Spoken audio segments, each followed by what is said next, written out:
Hi students, कैसे हैं आप लोग। पिछले वीडियोज में आपने लेसन नंबर 4 रचना पढ़ा था। अब पहला लेसन समरूपता पढ़ना है। समरूप त्रिभुज करके ये संकल्पना 9वीं में भी थी, लेकिन समरूपता यहाँ इस लेसन में उसके आगे दिया है। तो उसमें देखिए, सबसे पहले तो समरूपता जानने के लिए त्रिभुज का क्षेत्रफल का सूत्र, जो कि आपको पहले से ही मालूम होगा कि 1/2 गुणे आधार गुणे ऊंचाई। तो हमें सबसे पहली प्रमेय जो पढ़ना है वो है दो त्रिभुजों के क्षेत्रफलों का अनुपात। जैसे यहाँ पर देखिए, दो त्रिभुज हैं। एक त्रिभुज है ABC और दूसरा त्रिभुज है PQR। इस प्रकार से दो त्रिभुज हैं। यहाँ पर ये AD जो है BC पर लंब है और PS जो है QR पर लंब है। लंब होने का मतलब ऊंचाई दिखाई गई है इन दोनों त्रिभुजों की।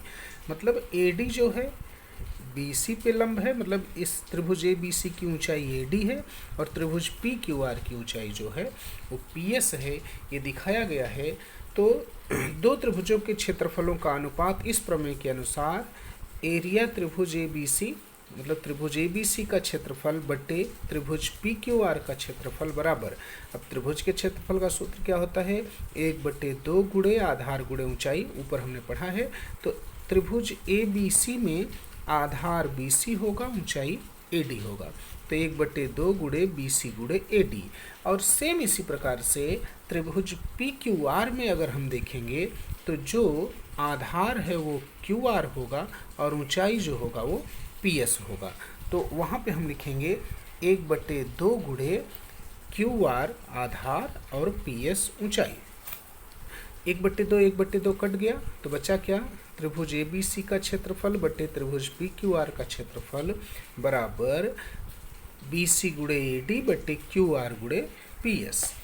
अब अगर हम इन दोनों त्रिभुजों के क्षेत्रफलों को, पहले त्रिभुज के क्षेत्रफल को A1 से लिख दें, दूसरे त्रिभुज के क्षेत्रफल को A2 से लिख दें, पहले त्रिभुज का आधार B1, पहले त्रिभुज की ऊंचाई H1, दूसरे त्रिभुज का आधार B2 और दूसरे त्रिभुज की ऊंचाई H2, इस प्रकार से लिख दें तो यही जो सूत्र आया है वो इस तरह से हो जाएगा। A1/A2 बराबर B1 गुणे H1 बटे B2 गुणे H2।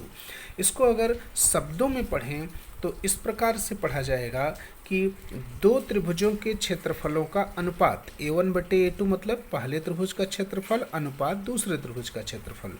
तो दो त्रिभुजों के क्षेत्रफलों का अनुपात उनकी आधारों और संगत ऊंचाइयों के गुणनफल, आधारों और संगत ऊंचाइयों के गुणनफल के अनुपात के बराबर होता है।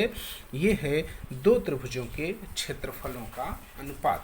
सूत्र के रूप में A1/A2 बराबर B1 गुणे H1 बटे B2 गुणे H2। अब इसी में 3 प्रकार से नियम इसमें हैं। सबसे पहले है यदि दोनों त्रिभुजों की ऊंचाई समान हो। जैसे ये दोनों त्रिभुज हैं, इसमें H1 और H2 आपस में बराबर होगा। तो अगर H1 H2 बराबर होगा तो ये दोनों कट जाएंगे। तो केवल क्या बचेगा? A1/A2 बराबर B1/B2।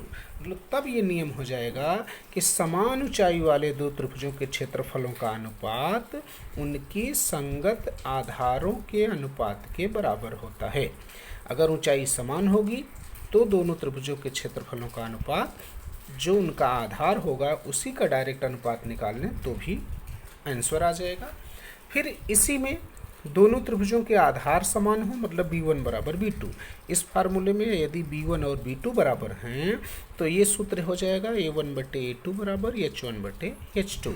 तब इसको अगर हम शब्दों में लिखेंगे तो ये हो जाएगा समान आधार वाले दो त्रिभुजों के क्षेत्रफलों का अनुपात उनकी संगत ऊंचाइयों के अनुपात के बराबर होता है। ये दूसरा हो गया। और इसी में देखिए तीसरा है यदि दोनों त्रिभुजों के आधार और ऊंचाई दोनों समान हो, मतलब B1 बराबर B2 के हो और H1 बराबर H2 के हो, तब ये B1 B2 भी कट जाएगा, H1 H2 भी कट जाएगा, तो ऊपर एक बचेगा, नीचे एक बचेगा, मतलब हो जाएगा, यह फार्मूला बन जाएगा A1 बट्टे A2 बराबर 1/1, या अगर तिर्यक गुणा कर दें तो आ जाएगा A1 बराबर A2। मतलब अब इसको हम कह सकते हैं कि यदि दो त्रिभुजों की आधार और ऊंचाई दोनों समान हैं तो उनके क्षेत्रफल भी आपस में समान होते हैं। तो इस प्रकार से दो त्रिभुजों के क्षेत्रफलों के अनुपात में ये 3 नियम हैं कि यदि ऊंचाई समान हो, आधार समान हो और ऊंचाई और आधार दोनों समान हो।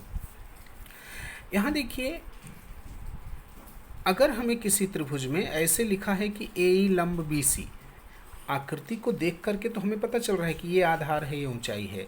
कहीं कहीं आकृति से हमें अच्छे से क्लियर नहीं हो पाता, तो वहाँ ऐसे लिखा रहेगा AE लंब BC। तो इस प्रकार से हमें समझ लेना है कि ये जो दूसरा है ये आधार है और पहला जो है ये ऊंचाई और ये आधार।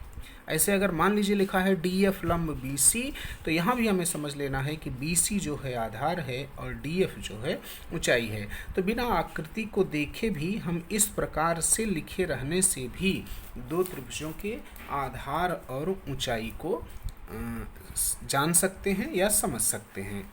एक और नियम इसी में कि अगर कोई दो त्रिभुज या दो से अधिक त्रिभुज किन्हीं दो समांतर रेखाओं के बीच में बने हों। मैं आपको आकृति ऐसे जैसे देखिए, एक रेखा ये है, ये दोनों मान लीजिए समांतर रेखा है। तो इसमें अगर ये देखिए ऐसे एक त्रिभुज ये हो गया, दूसरा त्रिभुज ऐसे हो गया। अगर इस तरह से ऐसे दो त्रिभुज बना दें, लेकिन ये क्या दो समांतर रेखाओं के बीच में ही हों।